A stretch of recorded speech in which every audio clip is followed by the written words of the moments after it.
Welcome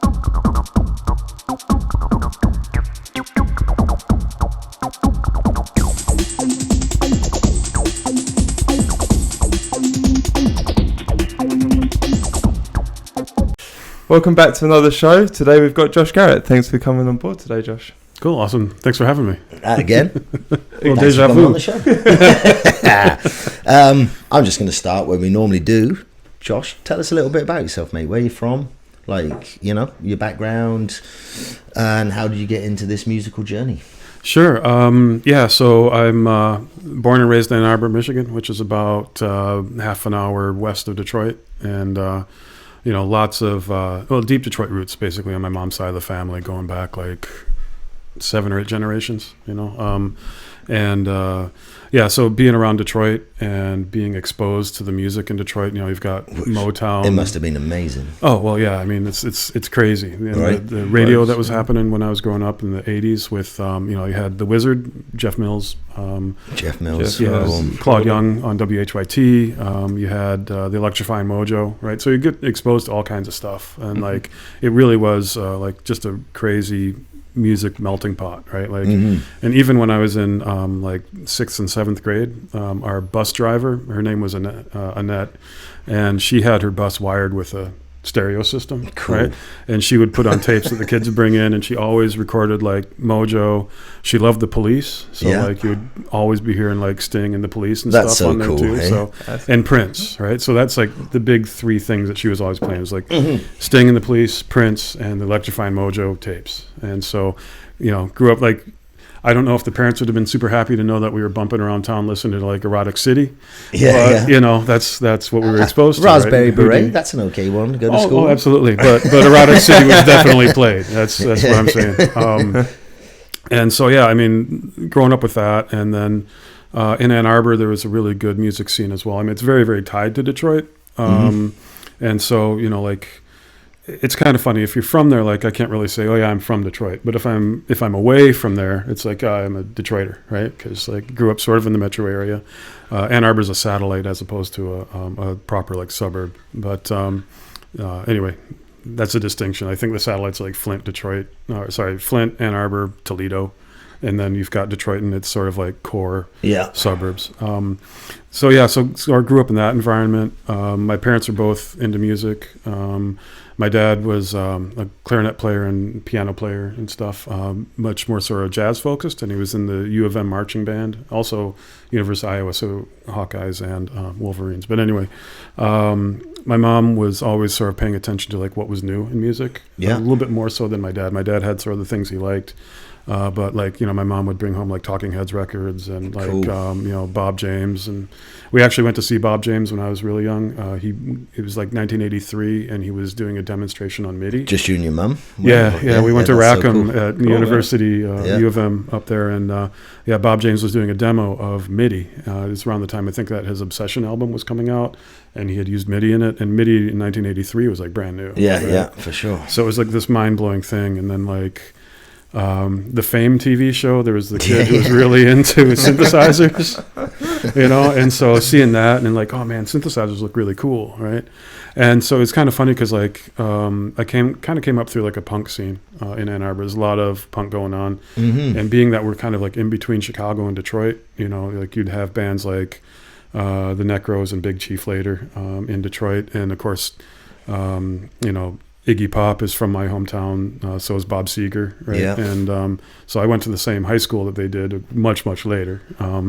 But I went there for 1 semester before going to another one. That's another story too. Anyway, but also the Chicago influence, because Chicago is only like 3 hours down the road. Right? Like, you'd have like, Big Black coming through town, and a lot of the people from Touch and Go, and sort of that Chicago influence, but then also because of Wax Trax, in the industrial music, like, mid to late 80s, right? We had a lot of that. And so my sort of interest in synthesizers, but then also kind of coming up through a punk scene when industrial kind of popped up, and like second and third wave industrial, really, like Skinny Puppy, Ministry, stuff like that, where they're using synthesizers, but with like a punk attitude, right? It was like, wow, this is like really cool. So like you had this sort of orbit around Wax Trax and Network Records, And so I think the first time I heard Ministry's Stigmata, I was like, where it just like blew my mind. I was like, this is like the hardest, most aggressive, angriest music I've ever heard. Mm-hmm. And it's awesome. It just like really spoke to me as like a Midwest, like Rust Belt kid, like there's something about it that just really made sense. And so, yeah, that's kind of how I got into that stuff. Right. And then, got into clubbing probably around 15 or 16, hanging out with a bunch of friends, and they had a teen night at a club called the Nectarine Ballroom in Ann Arbor, which Jeff Mills used to play at. He played like a hip hop night and stuff there.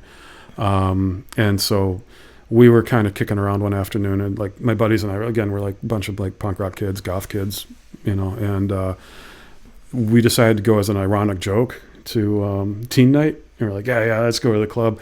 And we get in there, and they're playing Skinny Puppy, KMFDM, Front 242. And there's girls there from out of town who we haven't known since we were like 5, and stuff. And we're like, oh, this is all right, so we just started going every week. And the DJ, there was DJ Cyberpunk. I was going to just ask who was the resident DJ. Yeah, DJ Cyberpunk. He's a buddy of mine now. John Court lives he's back in Michigan. He was living in LA for a while. But so he and his crew, he had a bunch of guys who were from like downriver in the Detroit area, and they would come out to Ann Arbor for teen night, and they'd all kind of like DJ together. But Cyberpunk really, he set the bar for everybody, right? And he kind of guided everything, and he spent a lot of time doing like digging and making connections with like labels. And what was his style like? So what he was really into would be like, of course, Skinny Puppy, Ministry, all that, but then also more obscure stuff like Antler Subway, stuff that we weren't really getting in North America. Like Antler Subways, Off the Mog, all that kind of stuff. And then he'd also kind of have to tailor things to the alternative kids too. Yeah. So he took over Monday nights, which was the adult sort of industrial alternative. Really, it skewed industrial because that was his taste. Mm-hmm. But you'd have some Red Hot Chili Peppers and REM and stuff thrown in there too. Yeah. And then he would burn off certain things earlier in the night, so that like when it was peak time, he'd really just be throwing down the heavy stuff. And if people came up and said, "Hey, I want to hear like, I don't know, some slow B-side from Depeche Mode or something," he'd be like, "Oh no, I already played it, bro." Yeah, exactly. Why weren't you here at 9 o'clock? Yeah, where were you?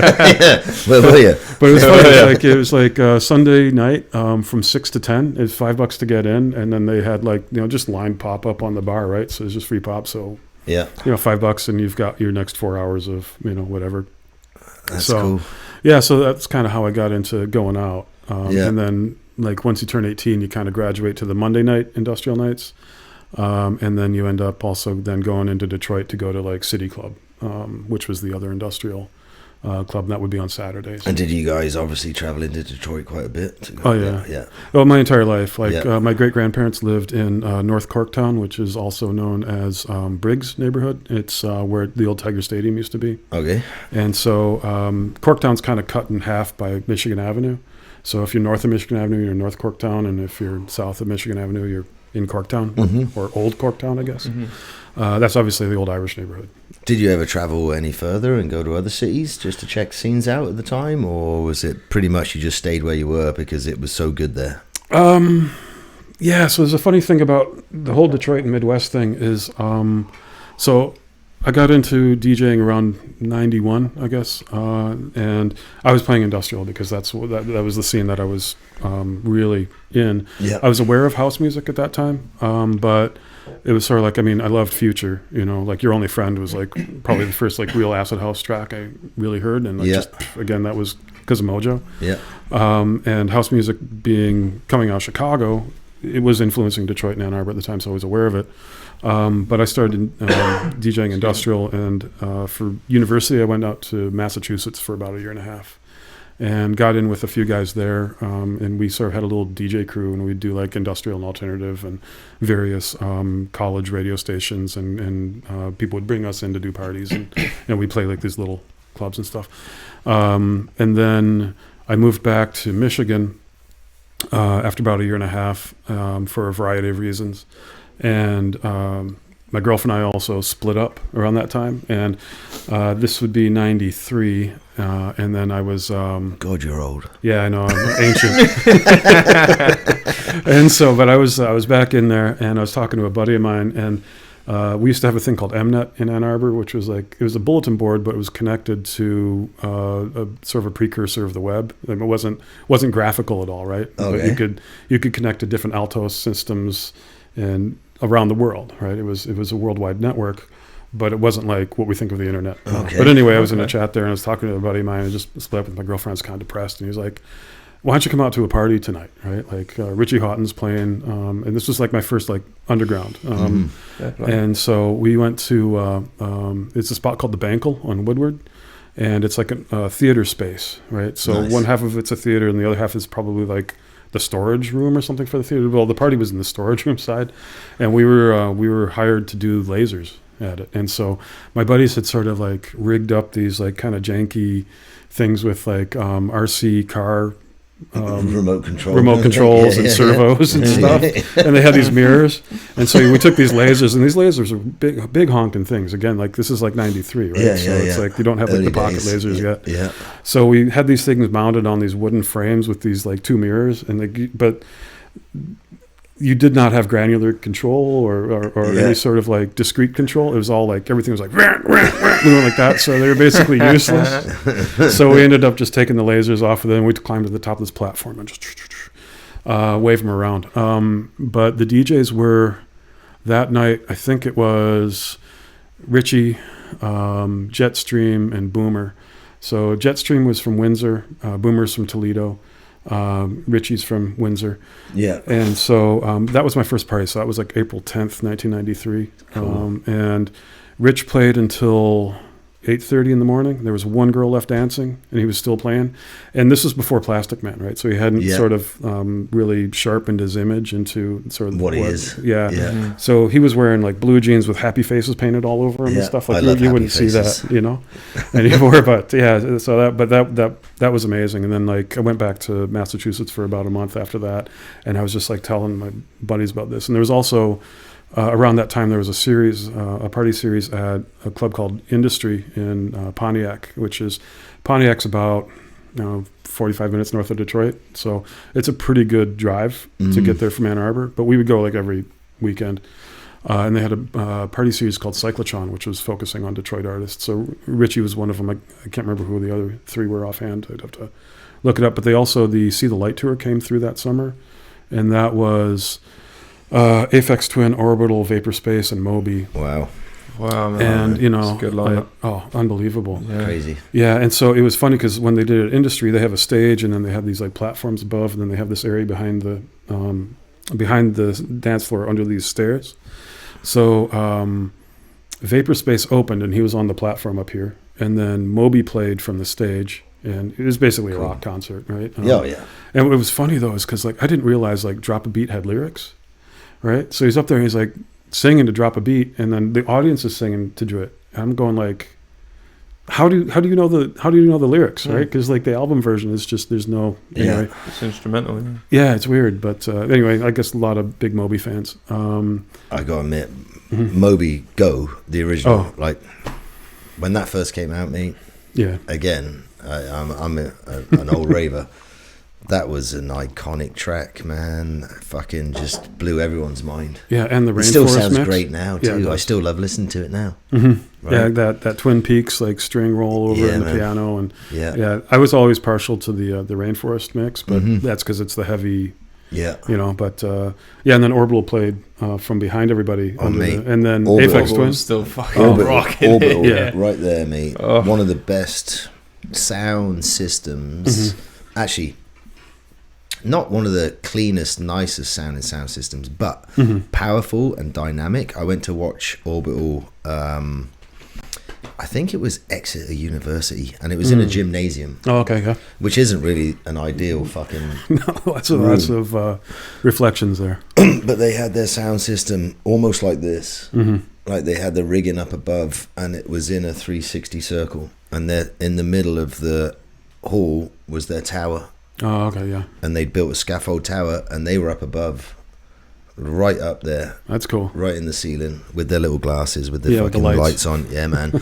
And I stood right underneath that tower as central as I could get, and the fucking sound, man, was doing a 360. Wow. Like the whatever, I can't remember the name of the module that they used back then when they were making their tracks, but it literally sounded like it was going right round the fucking hall, man. Honestly, one of the best fucking, I've seen them a few times, but that one right there, and again, when I walked in, I was like, gymnasium? Maybe. No, man, fucking mind-blowing. Those guys are fucking... Oh, they're crazy. Unbelievable. I mean, like, the very first Orbital track I ever heard was Satan, because of... I'm a Butthole Surfers fan as well. I've got it on vinyl. Oh, yeah. Cool. But, and, like, just hearing what they did with it, and then hearing Belfast, and then Belfast, Chime. And, Chime again. Fuck, man. And then the Brown album. Quite a bit of their stuff on vinyl, mate. Yeah. Like, again, because it's... Fuck, man. And again, to me, it still sounds timeless. Oh, yeah. Yeah. Like, you listen to that now, you're like, wow, man. Oh, they had their own thing. Yeah. They don't sound like anybody else. I saw them once at Glastonbury. And they just went past, and we were watching. Who the fuck we were watching again? I was obviously hammered. I think I might have even gone to watch the Red Hot Chili Peppers. Oh, okay. I don't know if you know Glastonbury Festival. Yeah, it's a pretty big festival, and they've got shit going on all over the place. Different music, different stages, And I'm pretty sure we were watching Red Hot Chili Peppers. And I was at the back and I was hammered. And all of a sudden, this big floaty looking ship thing started driving through the fields, and it was Orbital. Oh, okay. And they were just driving past with the sound system. And I was just like, I'm good with Red Chili Peppers. Yeah. I'm going to go and follow that thing. Right? And the lasers were going like, fuck yeah, man. A little Pied Piper action going there. Yeah, mate. Yeah, that's cool. Yeah, so they played, and then Aphex Twin played from the stage, and you couldn't see him. He was up behind the stacks. He had a guy dancing, but if you wanted to see him, you had to go up to where Vapor Space had played from, and you could like look over the edge. And he was just laying on the floor smoking and really twiddling his 303. Just twiddling. Yeah, man. So, but that was on the amazing. Floor. Yeah. Just laying on the floor. Yeah, I'm good here, boys. I got this. Yeah, so it was amazing that whole summer. Like, now, one of the things about being from being from the Midwest and Detroit in particular, is that you kind of get a chip on your shoulder about being from that area, especially like if you feel connected to the city of Detroit. If you're from Ann Arbor, you really have a choice about whether or not you feel you're connected to Detroit. Yeah. But since my family, like my great-great-great-great-grandfather, 4 grades, moved from County Kerry to Dearborn to Chicago, or from Detroit, Chicago back to Dearborn. And so they had a family farm there that was like next to the Ford farm. So there's a bunch of like there's a cemetery and a Catholic church and stuff that my family donated on the land for and stuff. And if you drive through Dearborn, there's like family name stuff, like not That's Garrett cool. because That's Garrett's cool. from Iowa, but from Daly and stuff. So yeah, like my family's been there for a long, long time. And so because of that, and because my great-grandfather and my great-grandmother were still living in Corktown, we used to drive into Detroit all the time. And when I was a little kid, we drove past Hart Plaza, and there was like a jazz fest or some sort of fest going on there. It was all these people. And I said to my mom, man, I want to live down here, right?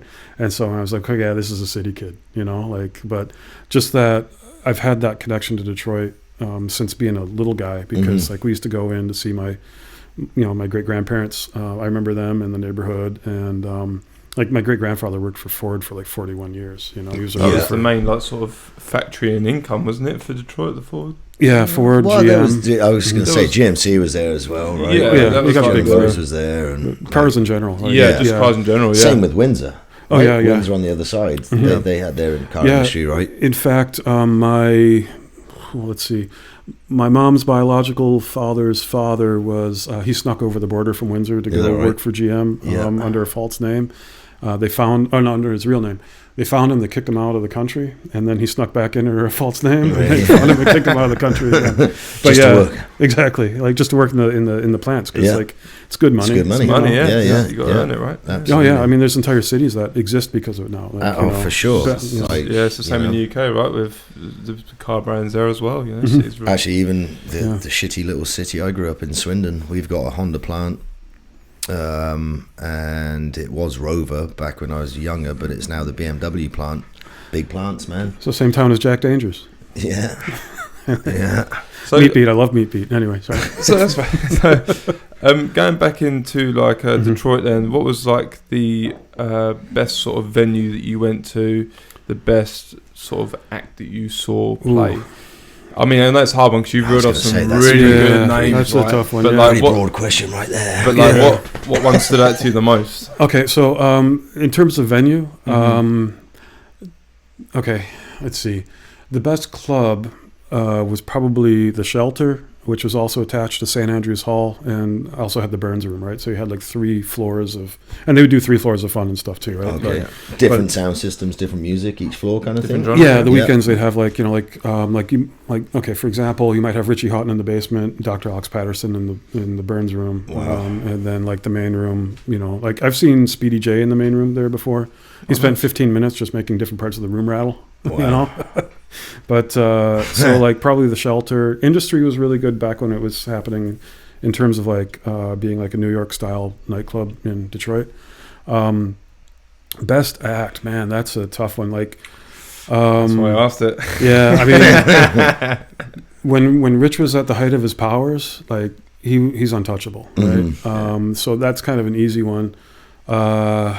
D-Win. Fantastic. Someone brought Laurent Garnier through. Oh, really? I've seen Laurent a few times. I've seen Laurent Garnier. Untouchable, you know. Yeah. And then Chuck Hampton. He's not really well known outside of Michigan, and even in Michigan. So, like, I don't know. Do you guys know Carlos Souffrant? Are you aware of him? Or? No. Okay, so there's a couple guys who are attached to the Interdimensional Transmissions. You know that label? So Ectomorph's label. Yeah. So they had sort of a crew around them, and Chuck Hampton and Carlos Souffrant were part of that. And those 2 guys are 2 of the best DJs in my mind to ever have come out of Detroit. Like technically wise, selection. I mean, selection's key. Yeah, selection's more important than being technical. Absolutely. You know, like technically, you know, I can take someone who's sloppy as long as they give me really good stuff. But if you're technically good, but you're giving me boring, yeah, man, you know, I totally agree. I don't have much time for that. Like you can throw down some tracks, and your mixes can be a bit sloppy, but if they're great tracks and they go together, it's still good. So like, right? Do you remember when Richie's Mixmag mix came out, and around the same time Jeff Mills's Liquid Room mix came out? Well, Liquid Room. Yeah. Fuck me, I might even have that on fucking vinyl. Well, they came out within like the same couple months. But the mix, I used to. I wish I still had all my old mix mags and all the tapes that came out with it. Yes, mate, I had them all. Yeah. Right, so I'm pretty sure I fucking had. Well, this one wasn't a cover one. They sold it. So it was supposed to be. I think it was supposed to be a cover mix, but then they decided that they could sell it instead. And what's interesting is. And the selection's great in both, right? Because I mean, but you're getting Rich's take and you're getting Jeff's take, right? And the Liquid Room, it was done live, right? It was like in the club and it's recorded, warts and all, you know. And Rich's was sort of programmed, right? So it's like it's perfect. Yeah. But the energy level in the Liquid Room mix is like it's like you're there, and it's like it's got this excitement and this organic thing that, as much as I still love Rich's mix. It just lacks that little bit nudge, you know. Didn't Jeff Mills incorporate the 909? I don't know if it's in that one. I don't think the Liquid did a lot, didn't he? He did incorporate a lot of, you know, he'd be mixing, he'd whack a 909 in there and just be like, add a few. And of course, Rich did that later with DE9 too, right? Yeah. So, but it's same sort of idea. But yeah, I think the Liquid Room is just mixing. I remember like. The first time I went to Germany, I was staying with this woman in Hamburg, and we drove to Kassel to go see Jeff Mills play at Stammheim, and she'd never seen Jeff before. And she was just like transfixed, right? Because like he's playing a minute and a half of each track, and it's over the shoulder. Right? Yeah, it's just like, you know, just like a machine, and she's just going like, I love that sort of mixing. Yeah, but that's also why it's like so like, you know, it's like you're hanging on to a car while you're going around the corner and the doors are flying open, you know. Yeah. So the wheel's about to fall off. Exactly, right? It's just that like adrenaline, that excitement. There it goes. I'm good. Right? Yeah, and so kind of getting back to that, like, so Jeff Mills, I've seen him a bunch of times in Detroit, and he's my number one all time. Jeff Mills, I've seen him a couple of times, mate. Fucking unreal. He's also what got me back into like techno, right? Like, so I'd like talking about being from like into the industrial music. And I was kind of aware of techno, and like a buddy of mine, so there's a guy in Detroit named Gary Arnett, who is a graphic designer. Okay. And he's designed a bunch of the really iconic label logos, like Transmat, the early Plus 8 logos, like pretty much, and a lot of clothing companies too, like Maurice Malone and stuff like that. He's also the guy who made the Made in Detroit logo, along with Robert Stanzler. Cool. Before Kid Rock ended up buying it. But that's a whole other story. But he used to do parties there as well. And so I had a buddy who was good friends with him. And so he would always get like CD compilations and stuff from. So I was aware of Detroit techno and sort of like the Kevin Saunderson side of stuff, like Reese Project, Reese and Project, KMS, man. and Color of Love, mate. Oh, Oof. yeah. Oof. And like Rock to the Beat and Bang the Box. Unfucking real, man. Yeah. Again, iconic tracks. Oh yeah, timeless. But for me, being into like the harder industrial stuff, I was like aware of it. I liked the music, but it wasn't really like, I didn't connect to it the same way.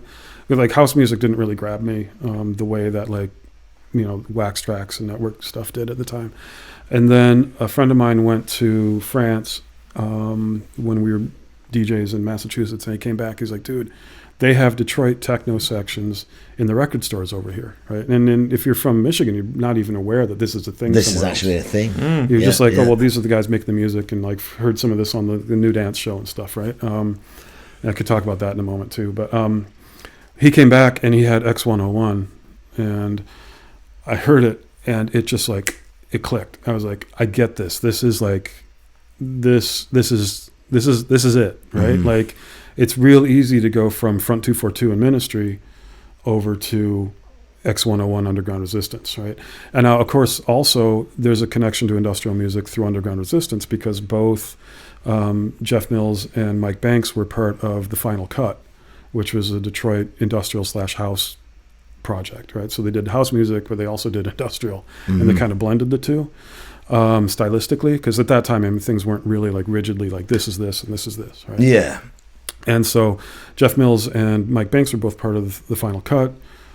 Some political stuff happened there. They weren't part of it. And then they formed Underground Resistance. And I mean, Underground Resistance even took a little bit of time to form up their style, because if you listen to, there's a compilation called Hype Stuff You Gotta Move To. Or is it Hype Stuff Volume 1? Hype Stuff Volume 1. Have you ever heard that? No, I haven't. No, it's Underground Resistance doing hip house. Okay, cool. And so it's, it's not all just the core three guys, right? There's a few other people involved with it as well. And you get to hear Robert Hood rap on it. Awesome. So, and if you think like, the reason that his minimal stuff is so great is because there's no flow to it, right? It's so sort of like weird and oblique, and that's what really makes it cool. His rapping is like the same way. Like he doesn't flow. It's all kind of like stilted and like jagged a bit, like exactly. Yeah. And so it's like you can hear that sort of characteristic in what he does, and then when he brings it over to the minimal techno, sort of post Underground Resistance, it's like that stuff's untouchable. Also, I mean, nobody can. It's mad. And again, like you brought up the fact that you were kind of in the punk scene too, and I really feel, and we've talked about it before, that, and I've said it before, it wasn't my quote, someone else said it, rave and electronic music is almost more punk than punk ever was. Right? Well, like look at the KLF, for example. Yeah, right? the KLF. I was just literally at work 2 days ago telling someone about them burning £1 million. Oh yeah. Right? Yeah. Writing the book on, hey, you want to get a number one hit in the UK? Buy this book. How you do it. And this is how you do it. Yeah. And then they started a group and they followed their own book and they did it. And they got a number one hit. And again, they were artists, punks, Andrew Weatherall, David Holmes, like fucking a whole load of those old original acid house rave music producers were punks. Well, I think the sound system mindset is that, right? It's like you're doing your own thing. And like, do your own thing. I mean, it's like for us, as being kids in Ann Arbor, right? You'd have like a party in a basement, and like someone would have like some equipment. And warehouse parties. Illegal shit. Yeah. Right. Yeah. So to get back to best venues. Sorry. But because so I mentioned the clubs, but in terms of underground, the best events that I can remember would be at the Packard plant. right? And again, that's like straight up Wow, illegal so- and dangerous, Yeah. and like. So I don't know if you've seen pictures of the Packard. I haven't myself, no. So that's where they made Packard cars. Yeah, okay. And it's I'm like taking it as an industrially brick building kind of thing, or as warehouse? it's a massive complex. Okay. So it's like it's got to be 2 blocks by 4 blocks, Wow. and it's just like right. And so and it's a couple different levels. And there used to be a bridge. It collapsed last winter or the winter before. Ice got in there, and someone had printed out a photo of what the bridge used to look like, and they had hung it over it, so it looked like the bridge was still there, but it was actually just like this crumbling skeleton of it, and it just fell down one day over Mack Avenue. But yeah, like in there. But I mean, you'd come out of there, and you'd be like blowing like black boogers for a week, and your pants would just be covered up to here, and like oil, Dirt.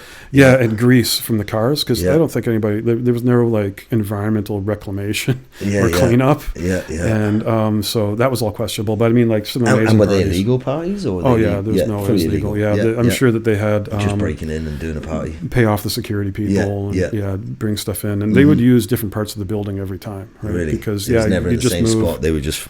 That's cool. Yeah, you just close off. Like, I don't know if people even. I mean, I'm sure as they're going through the building now, they're probably finding all sorts of artifacts from those parties. Yeah. It blows my mind because obviously we've done this in the UK, and to hear it from someone like across the pond, like do it in Detroit, like it's similar, isn't it? But just in the States. Yeah. Like, And again, what sort of years with the early 90s, late 80s, early 90s? This would have been 93, 94, early into 90s, 95. early to mids. Yeah. And again, it was the same sort of thing in England, right? Fucking the guys came back from Ibiza, obviously Paul Oakenfold, Danny Ramplin, they went off and came back at late 80s, 87, 88. Yeah, and you guys had like the Summer Love 89, right? 89 was the 88, 89 was Yeah. the big woo, here we go, this is fucking let's start doing ecstasy and dance into this music. It's fantastic, right? We were a little later. Yeah, but not much really. no, that's what I'm saying. Like it wasn't. You know, it's really was very similar timing. And again, we had taken in American music, right, and gone, fuck yeah, that sounds good, right, and brought it back, and obviously the Balearic style of things coming from Ibiza, and then that's where all the English genres started coming from, because as soon as the English boys heard this and were like, fuck yeah, that sounds really good, right, Well, and then it bounces back over, right? and then it bounced back over. It's mad. So isn't then it? we're listening to Aphex Twin, and like it's crazy how it works, isn't it? Okay, in my mind, techno is a form of house music. There are people who disagree with me, but I actually totally agree with you, because I almost think it's all a form of house music. house music's the root. Yeah, House music it's like the piano of instruments. yeah, absolutely. And For me, you know what I mean? Yeah, and so what's really the distinction? So, techno is, so house music is Chicago. Chicago is a friendlier city in some ways. Detroit's actually a friendly city. It's just that you got to watch yourself and where you are. And it used to be a lot worse. The city, when you go there to visit now, it's not the city it was in the 70s, 80s. Yeah, the 90s. I would imagine it being kind of like New York was in the 70s and 80s, pretty ruthless. Yeah, and burning barrels in the street and all yeah, that kind of stuff. Yeah. And so, I mean, there's still areas that it's like Detroit is block to block different, right? So one block will be fine, and the next block is like, oh, okay, this is a little questionable, So even that blows my mind as well, like the block to block difference. Well, not really. I mean, fucking right here in Vancouver. No, I mean like from England. Oh, from yeah, England, like yes. for me, No. like you have one block, you'll have a certain, like it may be a lower class living, and then you literally just cross the road. It's like Well, especially if you're in Detroit and you cross under into Hamtramck, that's just one street over, and you're like, all of a sudden it's like, oh, I'm just in the suburbs now. Hamtramck is totally encapsulated by Detroit, except for one part where it touches Highland Park, and Highland Park is also totally encapsulated by Detroit. So you have two cities within Detroit that didn't incorporate when the city came together, but. A little geographic. I don't know. Yeah, I was I'm going to say, getting this is stuck not in just a some music history stuff. This is a geographic one. But what was I going to say? There's something about all that. Looks like I lost it, but It's all good. But I've got we'll a come back to question. it. Sure. I've done some digging into like your like Instagram stuff like that. You've obviously been to a lot of clubs. I've seen you went to Berghain. Did you go to Berghain? I've been to Berghain, yeah. Yeah, I mean, I've just been the one time. Yeah, you're very lucky to go there. You've got the experience. Rave flyers. No, Yeah. I know you've got a massive I've collection. got of quite rave a flyers. collection from back in the day, yeah. Yeah, mine are from back in the day. So Mostly, yours. Mhm. So I mean, like, did you So when you went, did you go get them from the? Was it the same as it was in England, where you got the flyers from the record store? Were they just on the cars, like underneath the wind wipers, like the wipers, or? Yeah, I mean, back in the day, we would drive to Record Time in Roseville. Was that like the number one store in Detroit for? Yeah.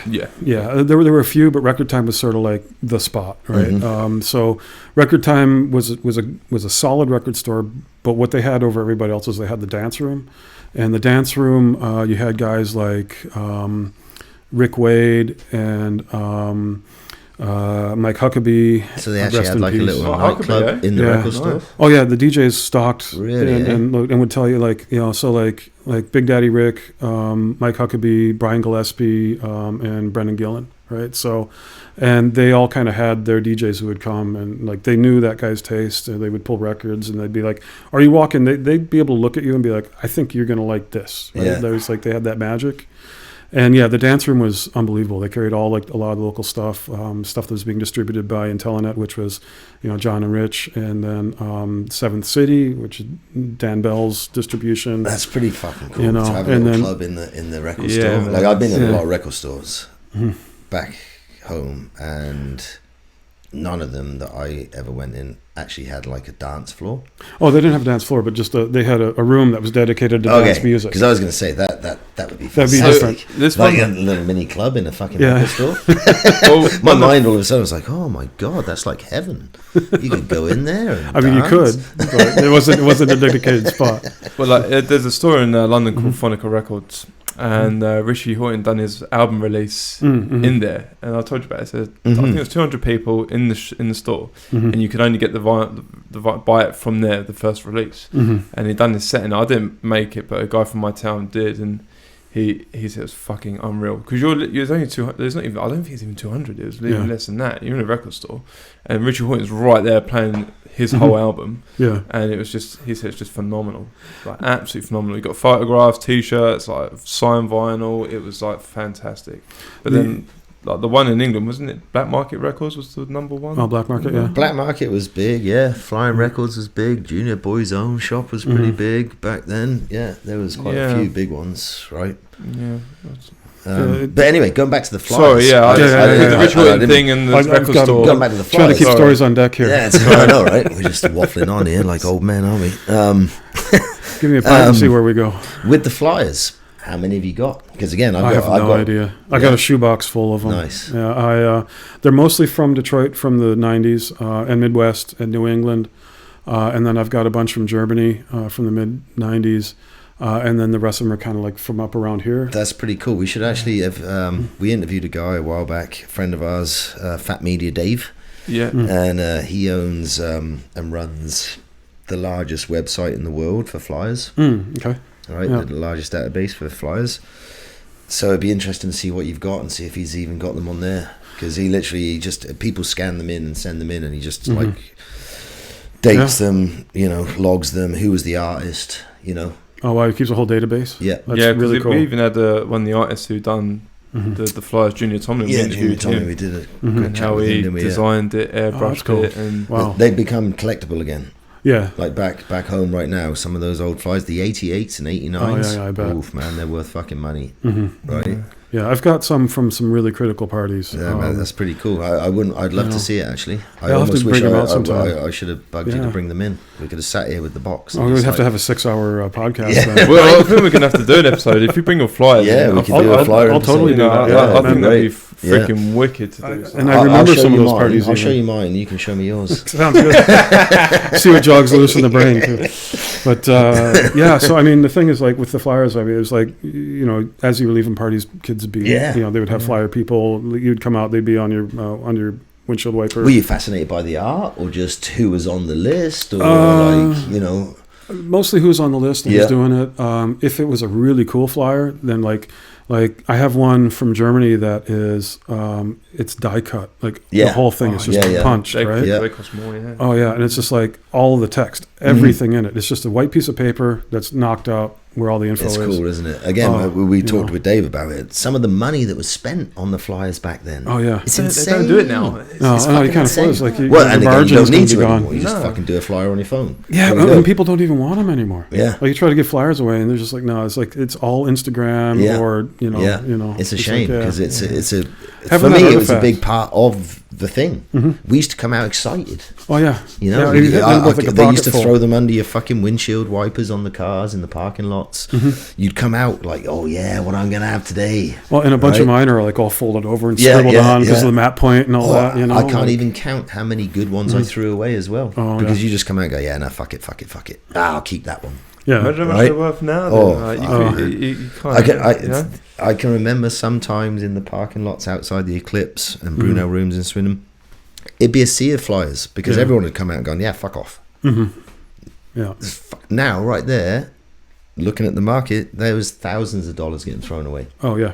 Right. You know, like I said, some people right now, there's been a couple of those 88, 89s that have gone for like, fuck me, man, $750, $1,000. But back in the day, that's all you had to advertise. That's we it. didn't have social media and stuff, right? So it was all hand to hand. And I've still got somewhere my first ever flyer that I got, and it was. We've talked about this on a show. I can't find it right now, but I know it's in a box. I've got some membership cards as well, and it's a little bit of paper like this, right? And it's just hand drawn.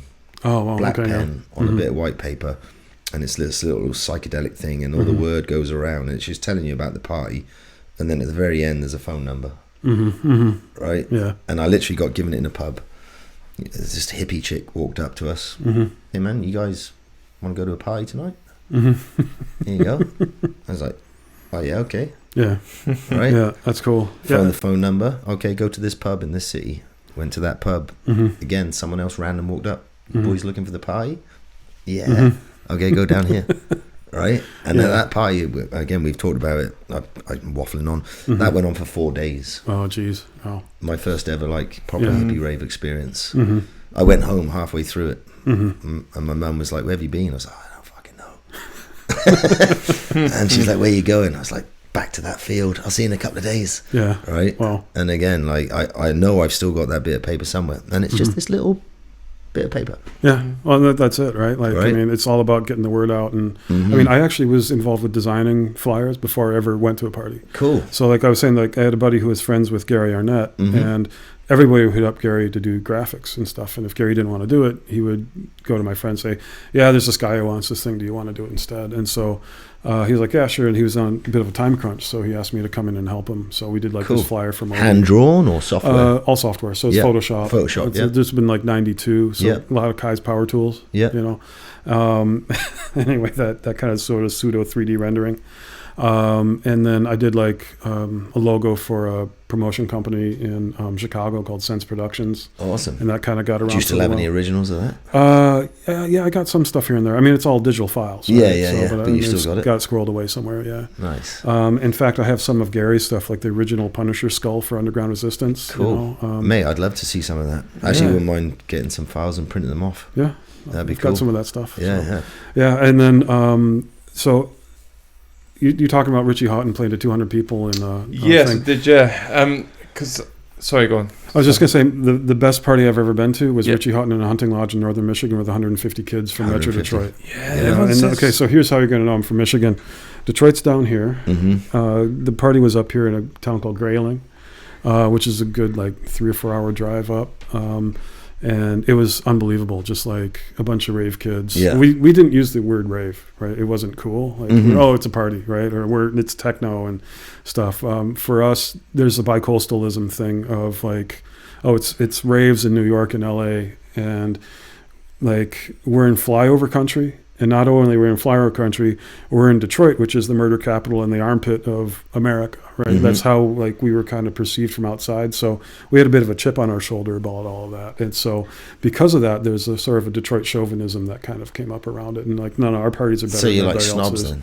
Yeah. It's reactionary, right? Yeah. At the same time, though, I think that being from there kind of keeps you down to earth, right? Because like, you know, you don't really feel like you're above everybody else, right? Like New York and LA are kind of like everybody wants to move there and everybody wants to like have that glamorous life, and like Detroit sort of became an anti-glamour thing, especially as kids from like Brooklyn were moving in there because it was affordable and stuff. But back in the 70s and 80s, it wasn't, right? Like, you know, there's a reason it's where RoboCop was set, you know, like that was the sort of cultural impression that it had. So we developed that, and we became also like fiercely protective of it too, right? So, and then we started to appreciate this thing that was in our backyard that nobody else really had, right? And that kind of set us apart. And here's now something that we can, other than Motown, and Motown they moved, right? They were out in California. They left, and so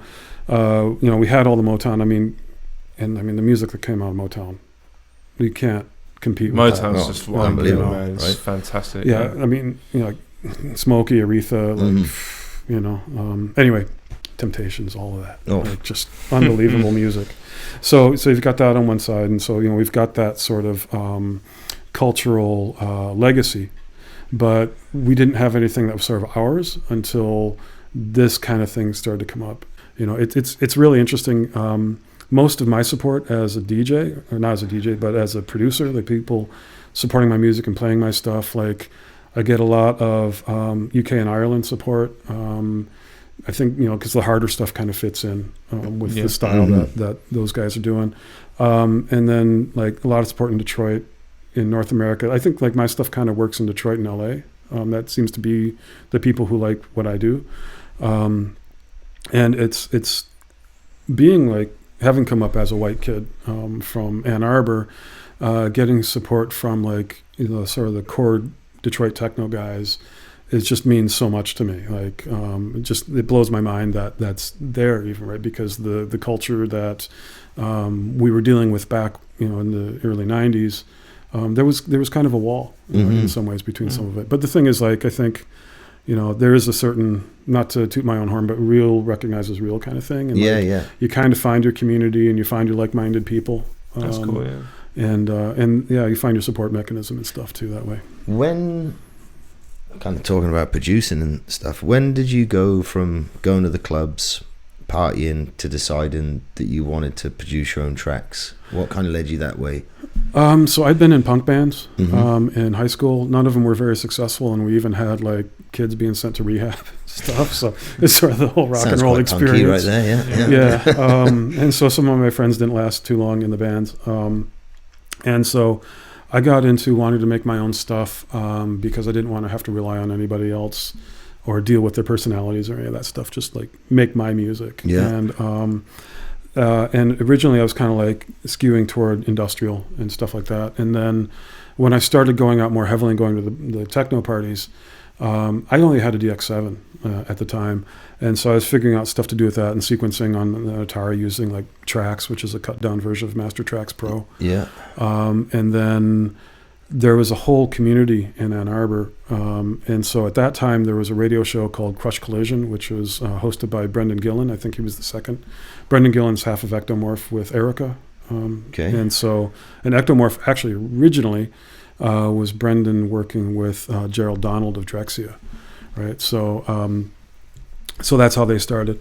But he had that show, and it was Thursday nights, and it was like the place to kind of drop in. And so I would go there, and other guys from the Ann Arbor scene community would come in, and you know, we would just, people had gear for sale and stuff, right? And so we'd start trading stuff or loaning stuff. Like one of the guys, John Andrews, he recorded as New Signal. Is that right? Yeah, New Signal. So I got his artist name, and one of his track names was confused in my head there for a second. But he recorded as New Signal, and he was hearing what I was doing, and he was one of the really early supportive people for what I was doing. He loaned me a 909 that had at one point had belonged to Jeff Mills. Wow. Right. So I had a former Jeff Mills 909. I had a little happy face sticker up in the corner in my basement for like a few weeks. That's pretty fucking cool, right? Yeah, I wish I still had that. I had to give it back, obviously. Yeah, obviously I lost it. Sorry. Yeah, I don't know where it is. Yeah, I don't know where it is. Sorry. I don't want to be one of those like guys. my 303 that you've got there, Brad. Yeah, thanks, man. Yeah, man. That's mine. But I mean, stuff sometimes disappears, right? And that is one of the things with those little music communities. And so, but I mean, and that place was crazy. Like, anyway, like having that community, and that's kind of what punched it forward for me. And then also a buddy of mine out in New England, he was living in Connecticut. That's where he's originally from. He's in Providence these days. But, you know, we were always sort of collaborating on stuff, and he would find things because the pawn shops around Detroit were mostly like picked over, right? But where he was in Connecticut, you're close enough that people are bringing things out from New York. So he's seeing like really good stuff coming through, and it's not being picked over because he's in Connecticut. There's not really the same kind of people looking for that stuff. Yeah. So he would find stuff in these. I've got such and such. You know, if you want this, like I'll sell it to you for this amount and ship it and whatever. Right. So I started building up my stuff that way, and it's just something I was just kind of wanted to do. You know, because I've been involved with writing, with graphics, various other creative stuff like that. Music is the one that's probably the most immediate. It takes, I mean, you've got something almost like right away. It may not be good, right? But like once you sit down, you just can plug a couple things in. It's instant. Yeah, it's instant. Then it's something that you can take out and really present. Like So you almost creatively, you're fulfilled fairly quickly. Yeah, and the thing for me too is that every time that I start to do anything creative and I start to do it either seriously or for money, I stop enjoying it, right? And that's what happened with writing. That's what happened with graphics. By writing, you're talking like articles, or you talking graph? Fiction. So short story form. I was an English major with a minor in German. Lots of literature in university. And music was always something I just kind of did off to the side. And I've always kind of wanted, it's my passion. And because it's my passion, I want to keep it there. Yeah. Because if I start worrying about whether or not I'm paying the rent with it, it's going to become a source of stress. I understand exactly what you mean. There's I love it, and I don't want to stop loving it. No. Right? You want it to be your creative outlet rather than a means to make money, which would kind of taint that feeling. Absolutely, and that's what's happened with everything else, right? So I can do graphics. I still do it. I'm still a solid writer, but I just don't enjoy them in the same way. And the thing is also, graphics, if you want to do graphics for money, you got to deal with clients. And what tends to happen with graphics, I find, is that the people who want cool stuff don't have money to pay for it, and the people who have the money to pay for it don't want cool stuff. Right? So it's sort of like I think that, like you're talking about people don't want to pay for it. I think that goes like not just graphics, but quite a lot of art. Oh yeah. People don't want to pay. They like it. They think it looks cool. But if you turn around and say, well, actually, okay, I put this many hours into it. I want this much money for it. Yeah, and that's a tough thing too, because like there's no necessarily intrinsic value in it, right? It's all perceived value. It's perceived value, 100%. Yeah. Yeah. Like, and if you start off thinking, I'm going to make this thing and I'm going to charge this for it. Yeah. Well, no, it's only worth what someone thinks it's worth. Just like anything. My house is only worth what someone's willing to pay for it. Absolutely. Right. Yeah. They can assess it and tell me it's worth this much. Yeah. That's irrelevant. But that's the thing. The guy that comes to my front door and says, hey, I want to buy it and I'll give you this much. That's how much my house is worth. It's the same thing with art. Yeah. Right? But your house also has a practical function. Oh, yeah. Oh, for sure. Yes. And if you're talking about art, it's hard to say that I'm making this thing. I'm choosing to make it. I'm choosing to take my time and do this. But if you're choosing to make it and take your time to do this with the expectation that you're going to have a specific financial outcome from it, you're probably setting yourself up for some disappointment. Absolutely. I agree. But whereas if you make it because you love it and it's something you think looks beautiful within yourself, someone else might recognize that and say, that looks beautiful and I'll give you this much for it. Yeah, exactly. Right. If it's an honest expression of what you're doing. I mean, you can go both ways, right? You can sort of say, I'm going to follow this formula. Yeah, I've got my format. This is going to be my thing. I'm going to, or I see this is selling and I'm going to follow that. I'm going to follow that. Yeah, absolutely. So and part of it is, again, finding your thing. Like for when I was kind of first doing stuff, I was sort of in this mode where I was in between wanting to do like IDM, like Reflex was a big influence, and Acid, and Techno. And sort of merging those three sounds, but not really committing any direction to any of them. And so I think my sound in my early projects and stuff kind of waffled a little bit. It wasn't necessarily like as direct an expression of what I needed to do in order to get people's attention. It was sort of like half baked or something. Right? Like it was just sort of like it wasn't committing. Yeah. And so it was a bit of everything, but not really something. Yeah, and so then I spent some time after I kind of went one direction, kind of like figuring out what that was. And then when a buddy booked another guy from LA to come up here, he and I were talking, and he was like, well, why don't you just sort of follow this? Like, you know, you're into this. Why don't you do that? And I was like, yeah, okay, you know what? I'll do that. And that's actually kind of what took me to the sort of the next stage of attention. Is that I said, okay, I'm going to trim off the fat. Yeah, right. This is going to be my focus thing. on this is it. And then what happened is that sharpened narrower and narrower, and then that also got me some attention within like the industrial techno community. And so, and I had a track in particular that Dave Clarke played on White Noise like a few years back, and then Perc picked it up, but he did an edit of it because it flowed. The track was kind of in two halves that there was a little transition point between, and they were kind of different vibes. And because of that, it was a little bit difficult if you just kind of wanted to let it ride in a mix. And so Perc did it, and he sort of looked at it, and he restructured it to how he would play. And then I'm on Facebook, and I get this message that says, hi, my name's Ali. I really like this track you did, but I did an edit of it because it didn't flow the way. And it was just, so I went ahead and made an edit of it. I'll give it to you if you want to have it on your label. You can do whatever you want with it, basically, right? Like, and he didn't charge me because he just went ahead and did it. Like, I didn't ask him to do it. He just did it. And so that was sort of my intro. I mean, I knew Perc as an artist, but I didn't know him as a person, right? So he reached out to me because he liked this track, and then we started talking and that's cool and stuff after that. But you know. And so that's when things kind of just started to pick up a little bit, when I was like, okay, but because of that, it also started me down this direction of doing more heavier industrial oriented stuff, whereas my stuff wasn't quite as heavy prior to that. And so it kind of got heavier and heavier.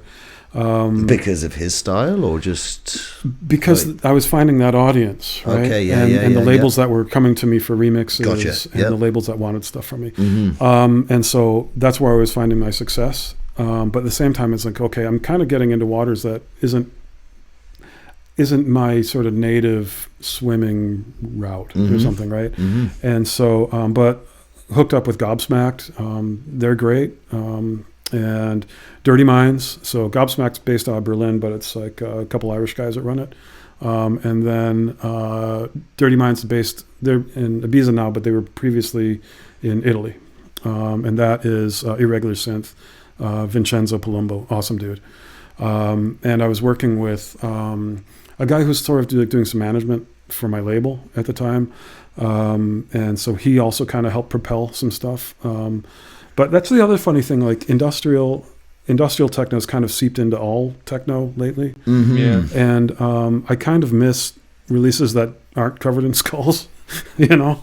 And I have plenty of releases that do have skulls. I'm not always directly involved with the cover art. But just that, when I moved here from Michigan in 2000, and I would say I was into techno, people here would be like, oh yeah, I'm not really into that angry music.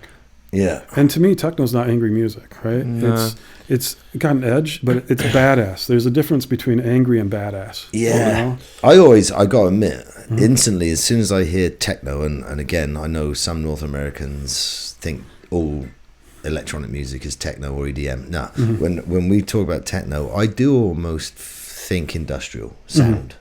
You know what I mean? Like, because techno has that industrial edge. It does. Harder. It does. It's a harder edge. Yeah. Right? Yeah, it's not as soft. No, it's a little bit more serious. Yeah, so as a form of house music, this is what I see the distinction, right? So you have house music formed in Chicago, and it came out of the community it came out of. You had guys going into Chicago from Detroit. So like the Belleville Three, for example, they were influenced by what was happening in Chicago. Juan Atkins probably was a bit more influenced by the electro coming out of New York initially. And so if you look at the records that they were making, like Kevin Saunderson's stuff is really rooted in that Chicago kind of definitely house. And he does have stuff that is also Detroit techno straight up, right? Like what's like his Maurice project and stuff, right? And all that. But I think if you're talking like pure techno, I think Derek May's stuff is probably foundationally, originally more like that, right? Yeah. But at the same time, he was influenced by what was coming out of Chicago, and he was going into Chicago and hearing the house music in the clubs there, and then sort of bringing that back to Detroit. And the distinction where I think that the Detroit techno branch off of house sort of differentiates itself is that it's a more abstract sound. It's a little colder. It's got that industrial influence. It's almost got the. Sorry, I didn't mean to cut you off, but it's almost got that whole. Again, almost punk, raw. And rough, that's the Detroit part of it. Right? It's rough. Yeah. Right? Detroit's rough and ready. Chicago it's rough and ready. Tends to be a little more polished. More like, polished. Yeah, man. You can hear that difference. Yeah. 100%, right? And so you sort of take that industrial thing, a little bit more Afrofuturism. There is Afrofuturism in Chicago house, but in Detroit, it's one of the primary pillars that holds up the idea of techno. Yeah. And stuff. But sorry. So I was going to say, obviously you've been to Germany, right, and listened to the techno there. What would you say is the difference between the techno there to Detroit? Obviously, Detroit is more grassroots, more where it came from. But I mean, Germany obviously molded it to their scene. Like, how would you? Because I find Germany embraced it for sure. Yeah, I mean, but like. You know, techno is industrial because mainly it is coming from industrial cities. So Detroit is industrial, and then Berlin it was, it's an industrial city. So, what would you say the differences between the two, like to you, coming from Detroit? Yeah, so I think there's, I don't see Detroit. I don't see techno having been birthed in Detroit and then going to Germany, because the guys in Detroit were listening to German bands. Yeah. Right. Oh, okay. Yeah. So it's hard to say it didn't come out fully formed out of nothing. Right? No. And for sure. Yeah. So you've got Kraftwerk doing what they were doing. I was just going to say Kraftwerk right there. Yeah. Back to 1972. Right. 70s, man. And the guys in Detroit were listening to that, right? So there's a cross-pollination already occurring. It's just that it formed as a particular sort of genre or approach. It's not even really genre. It's an approach. Detroit put a stamp on it, basically, and named it, right? Yeah, well, okay. So, but you know how that happened with the compilation, right? No, it's what I'm asking you, because obviously I know I've read history stuff about it, but you're from there, so I'm taking the opportunity to find out. Yeah. So there was a compilation that was being put together to focus on Detroit house music at the time. They were calling it that, and Juan Atkins had a track called Techno Music. And they looked at that and said, "Oh man, that's what we should call the compilation, basically." So the compilation took the name from Juan Atkins' track, and it became Techno, the new dance sound of Detroit. Right. Prior to that, the differentiation between Chicago house and the music that was coming out of Detroit, there wasn't as solid of a thing. There wasn't but that's where you can see the stake being put in the ground. That this is a statement. This is Detroit style. This is our sound. This is techno. This is and a lot of the early stuff really does owe a debt to Chicago. Right? But I mean, Chicago is a cultural powerhouse in the Midwest. It's one of the biggest cities in the United States. It's probably, in terms of its influence, east of the Mississippi, it's second only to New York, right? Especially where we are in the Great Lakes, because it's the big city in the Great Lakes. Detroit would have competed with it up until the 1960s, but Detroit kind of went through what it went through. So 2/3 of the population of the city basically went out to the suburbs. Yeah. Right? And so anyway. So that's where it differentiated, and the style became more stripped down and more abstract. And then I think when you go to Germany, you had the Techno Club, which was a night at the Dorian Gray at the Frankfurt airport, right, with Tala 2XLC DJing, and you had all the influence of By God 20 and the whole EBM style of industrial and stuff too, and so you've got all that, and all this stuff is sort of happening at the same time, and I think there's a lot of reverberation between Detroit and Berlin, but I think that the German sound tends to be more clinical. Detroit sound still has that raw kind of natural. There's a soul to it, right? It's got that more that Motown with the hats and I agree. Snares and Germans naturally are a little bit structured, aren't they? alles in Ordnung, right? Like, you know, they're regimented. That's probably a quite good word to use. I think so. I think the way they approach a lot of things is regimented and structured, and this is how it's done. Yeah, there's an expectation of how you do things, and like like again, like the concept of alles in Ordnung, like everything, it's in order. This is how it's supposed to be, and also, I mean, the foundation of Detroit techno in a lot of ways also comes out of churches, right? A lot of the musicians are church musicians, and so you've got that sort of soul underpinning, soul gospel feel. Absolutely. Much more warmer as well. The Germans is a bit more cold. But not as warm as Chicago house. No. Right? Exactly. So you're somewhere in between the two. And then, of course, you get into like the Netherlands and you get that whole sort of like Rotterdam sound and just dialing up the it's mad, isn't it? Even in England, like it sounds just changed from town to town. Like, you know, and it has happened on the east coast of America, and it's in Germany, it's happening in Europe. Yeah, well, the Manchester sound, right? Like, I mean, you know, even Leeds. Like we got garage music or garage music. Bristol too. There's another city that you know that changed. That was a UK thing, but there's different sounds from Leeds, Birmingham, stuff like that. So, I mean, so going on to releases then. So when did you? What year was your first release of your first like track? The first one that came out, technically, 97. 97, and that was on Glue Records. It was a 12-inch called Soil. And there's a 12-minute track on one side and then 2 like 6-minute tracks on the other side. And that sort of had my first hit. Like, I mean, it's qualified. I'm going to say hit because it's a hit relative to anything I've done. But it was a track called Give Us This Day. And I from start to finish, from the time that I came up with the concept to when it was on DAT, it was about 45 minutes. Wow. And what was the studio set up then for that? Sorry? What was the studio set up for that? It was in my dad's basement. And my monitors were just hi-fi speakers. I had a Novation base station rack. For a distortion unit, I was using a Radio Shack mic line mixer because it just had no headroom.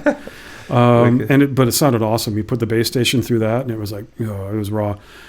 Drums, I was using original model R8, and then an S550 Roland sampler, and then a DX7 and an Alpha Juno Yamaha? 2. Yeah. And then Roland Alpha Juno 2. And was there anything else in it? I don't think so. It's a really simple track. It's a 2-bar drum loop that has a couple little change ups. It's some noise loops out of the sampler. It's like some held strings or something out of the Juno, and then an acid line going through the bass station. Nice. And it's just really raw, really dirty. Because like even before any of the notes start, you can hear the from like the Radio Shack mixer. I'm not even feeding a signal into it. Yeah, it's like just ugly. Just it sounds like all the dirt that was on, because it was a Michigan basement. It was unfinished. It was just like concrete. And that wasn't actually originally supposed to be on the EP. What ended up happening is we were driving to National Sound to get it cut.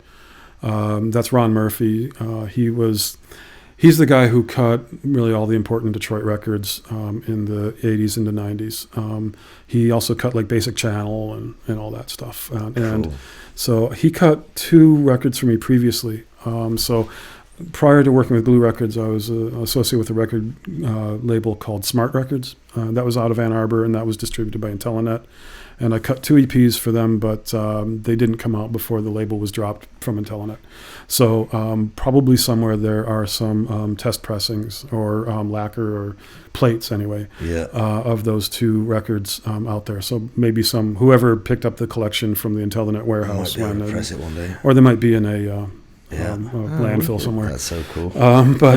So I cut those. Those didn't come out. That one came out. It went into a second pressing, and it was distributed through 7th City, which was Dan Bell.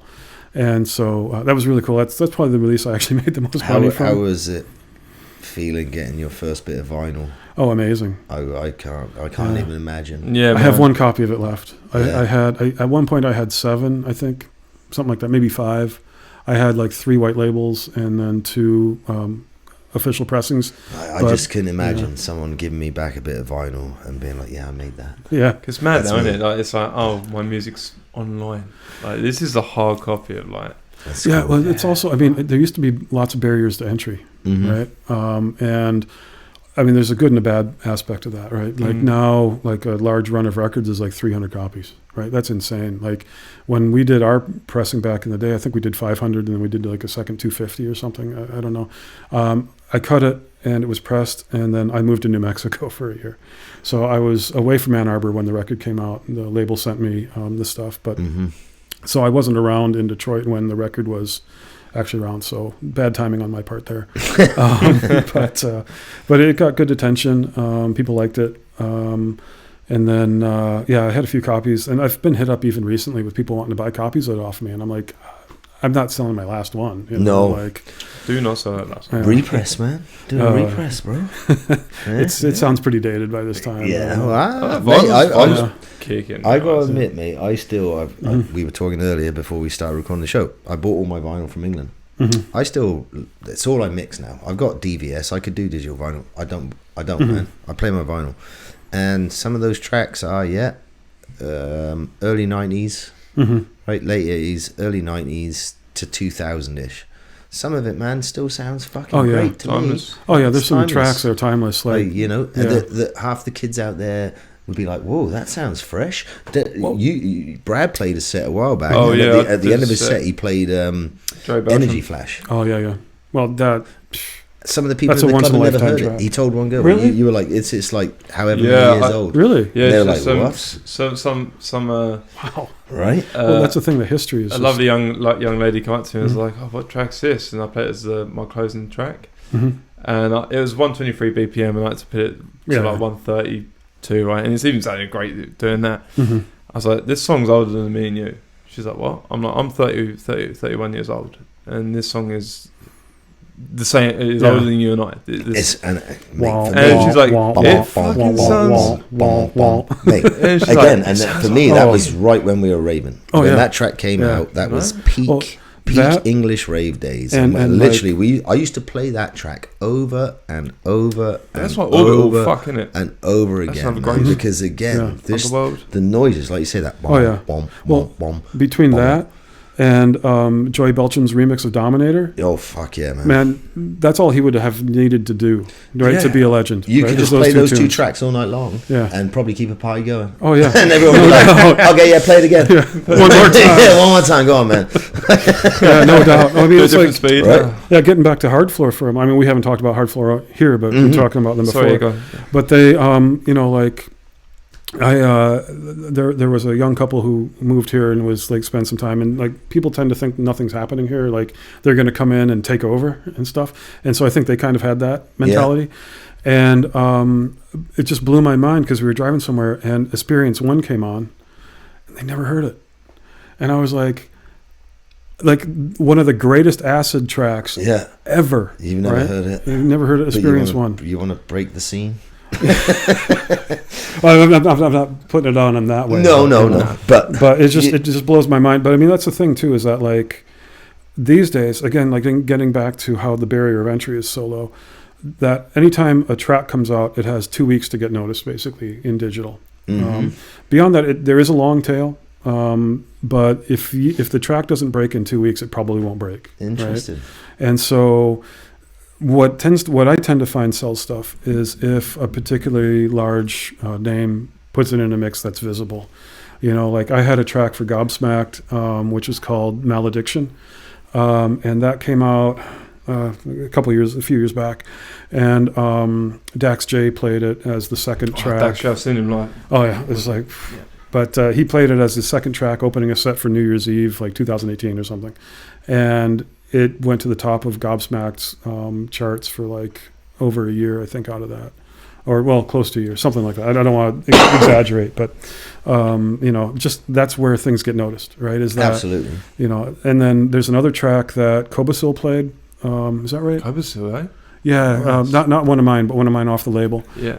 It's a remix of, the remix is by, oh man, this is terrible. It's my own label, I should know this. It's a guy from Spain. It'll come to me. But anyway, Cobusel played it, and I still get bites off of that through Bandcamp from people finding that Cobusel set from Awakenings, right? And being like, and this is like going back 5 years now. Wow. Right? Wow. And people still pick that track up. Mm-hmm. And like, yeah, my ones that have been featured in like, again, visible mixes, like I had a track that came out on Perc Trax called Rushing to Singularity. It was the bonus track on the Forever Volume 1 compilation. Funny story about how I knew I wasn't going to be on the vinyl, about that in a moment. But Denson Pika played it at a large festival in Croatia. And, really? From that, There's some big names play your tracks, yeah. Oh, yeah. That's fucking wicked. We brought Rebekah in 2018. Oh, yeah, she's from Birmingham as well, right? Yeah. She's wicked. It's funny. Anyway, yeah. That's super cool. I'm actually She's awesome. I'm just going to grab a bit of this right now. And have So a thought. with the yellow vinyl, then you put it under a different name, right? So I have Am I a couple correct? different project names. I mostly focus on JGarrett. Sometimes people list me as Josh Garrett or J.Garrett. Mhm. JGarrett's the primary name. Countered is a name that I use if I want to do something that's maybe a little bit outside of what I would normally do. But I've been casting a wider net as JGarrett even, so I don't really need as much of a differentiation. But Countered was sort of where I was doing kind of like more straight up acid, or oblique acid maybe, like a little bit funnier. Because I looked online, you also done a mix for Emily Lenz, right? Did she done one and she like supported it or something? Yeah, I did a remix of The Goat for Quintessence Records. Yeah, and he's she a liked Vancouver mine. boy, right? Yeah, he's living up in Prince Rupert these days, but he's part of the Vancouver crowd. So he comes back periodically, and his ties are very tight here. So he's great. He's doing really cool stuff. Full support for him. But yeah, so he asked me to do this remix, and I knew I turned in something that was probably a little bit more frenetic and crazier than I did 2 tracks. I did 2 mixes. One was the one that came out, which I called JGarrett's Hectic Mix, and then the other one was an influence mix. It was more of a Detroit kind of sound. Yeah. And then what ended up happening is we went with the Hectic Mix, and then I turned the Detroit mix into a different track and tweaked a little bit, removed the parts that came from the remix pack, and then called that Pine Tar, and that came out on Rennie's label. Cool. And so, but there is a version of Influence that I still have around that is like the Pine Tar version. Yeah. So it has all those parts and stuff. But yeah, I've gotten more into just like, okay, if I'm making it, it's JGarrett. And then for some of the labels I'm working from, particularly like when I'm working with some of the guys in Detroit, like they'll list me as Josh Garrett. And when I do certain mastering, if I get credited, I get credited as Josh Garrett. So probably the biggest mastering credit I've had that's been visible was Orlando Vorn's release on Axis, which again is like I mastered a release that came out on Jeff Mills' label. Like that's nuts, amazing, right? Man, like Jeff Mills is my reason for being in techno. Right? Yeah. I mean, and to produce something that's on his label is insane, man. And so I got to. Have you guys been to Detroit? I've never been. I've never been, man. That's what I was picking your brain earlier. Because I was like, okay, now we've got a guy from the ground now. Yeah, so I a few years back when the one that I did with Rennie came out, I was in Detroit and I went down to the Submerge, and I got to talk to Bridget Banks, who is Mike Banks' sister, and she runs the shop, and I got to tell her that like I saw my record on the wall, the one I do with Rennie, right? They had it up on the wall, and actually when I came in, Scourge ran over and picked it up and he threw my track on while I was that's pretty cool in the shop, which was like awesome. But anyway, so I was talking with Bridget and I said, like it means a lot to me that my record's up on your wall, because like Mike's music is some of my number one, X101, Jeff Mills. That's what got me really into techno, moved me over from industrial, and like that to me is like that's, and like of course Mike's productions for you are probably the ones that have stuck with me the longest, like Final Frontier and the Electronic Warfare double 12-inch stuff like that. Like I love Jeff Mills' productions, but there's something about Jeff's stuff is cold, right? Like it's very intellectual and very like, which is part of what appeals to me. But Mike's stuff is, again, it's more personable. And there's like just something really like just like it's like high nutrition. Yeah. There's high nutritional value in Mike Banks's music, and I got to meet him once actually. Back in the day, in '93, we were hanging out at Crush Collision, that radio show in Ann Arbor, and Mike came by the radio show with Mark Ernestus. This probably would have been 94 or 95 because my buddy Ian was living in Ann Arbor then, and so they came in and they wanted to interview Mark on the air. But because he's half of Basic Channel, and Basic Channel at that time was like completely anonymous, they couldn't say who he was, right? They couldn't say his name or who he's associated with. So it's just like interview with this, anonymous random German man on the air. But it was still very cool to be able to say, Oh, absolutely. And I was wearing these red plaid pants with like these big Nike Adidas trainers. And Mike comes up and he's like, "I like your pants." Like your pants, man. And I was like, "Oh, thanks, on, man. Bro. Yeah, right on, bro. Got him for free." He's like, "That's the way to do it." So what are your future plans then for your releases? If you are doing any DJing? So I'm not doing too much DJing now. So I've kind of like, my passion's playing live. I like to be playing my own stuff. And, my live set is long enough that I could probably do 6 hours Cool. these days. Hardware or just... In the box, yeah. Sometimes I can bring my TT303 out with it. Yeah. But like what my live set mostly is either tracks that I've been working on that I've sketched up to a certain point where I can play them out, or they are live variations of studio tracks. So I'll use the studio tracks to create loops and stems, and then it's basically I have like I guess like 10 tracks across of actual loops and content. Try to get as much into audio as I can to reduce overhead and likelihood of problems. I have 2 tracks that are MIDI, so I have one that's instruments. If I have to modulate something in a way that doesn't work well with just running a filter on, like if the filter has to be connected to an envelope, I'll probably keep that in MIDI, right? Because I won't have the same way to modulate. Yeah. And then I'll have a drum track that is synth drums, like a VST. I like to use the D16 version of the 909 Drum-a-zon is awesome. So I use that. And then the D16 version of the 808 Nephaton, I've got both of those in there. There's a couple weird things with the way the kick drum works in Nephaton, but... You use Ableton, right? Sorry to cut you off there. You use Ableton, yeah? Yeah, Ableton's my push as well? Yeah, so when I'm playing live, I'll have a push 2, and then I'll have 1 or 2 MIDI fighter twisters so that I can modulate pretty much anything in there. And then the audio interface I use is an RME Babyface Pro, which, I have a mastering chain in my live stuff. So when I send it out, I'm going to get a little technical, but my RMS is running at negative 8.2. So it gives a really nice, punchy, loud. You're a you geek. can crank up a bit more in certain areas. Yeah. So it's like, it should sound just as good as a DJ, right? Because the thing is, when you're playing live, a lot of people, when they're playing live, they'll just send the signal out from the mixer. And if they're not post-processing to do compression and limiting and maximizing and EQ to get the whole thing together, if you're playing next to a DJ who's playing mastered tracks, you're going to sound weak. Your bass isn't going to be as strong. It's going to be as punchy. I've had that trouble with mine because I'm playing it straight from the mixer. I do need to get some like compression pedals or something, or just something at least just to sort of just... Yeah, you got to get your bass together. Yeah, just to fucking put...